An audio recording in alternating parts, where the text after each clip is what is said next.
is this child walking on their toes? Well, I'm Dr. Tracy Tyson. I'm a pediatrician for over 20 years, and this is one of the questions I get the most from families is why are children walking on their toes and is it normal? So let's talk about it.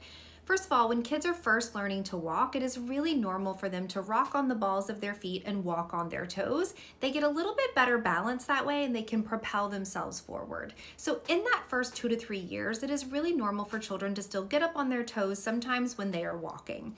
So when is this a problem? This is a problem if the child continues to walk on their toes after the age of 2 or 3. So we like to see that every few months children walk on their toes less and less and they're able to rock back on those heels.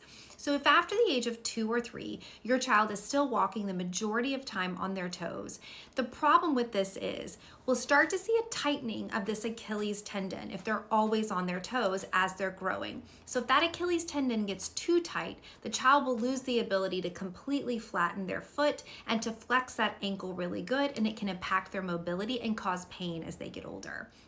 So after the age of 2, your primary care provider might recommend an evaluation by a physical therapist so they can make sure there's nothing else that's going on with the child's balance or their muscle strength or tightness to make sure that they're able to put those heels down. If they feel like everything else is developing typically, they will help give you some exercises to do at home to help get your children's ankles back down and make sure that that tendon of the Achilles tendon stays nice and loose so they don't have any mobility or pain issues when they get older.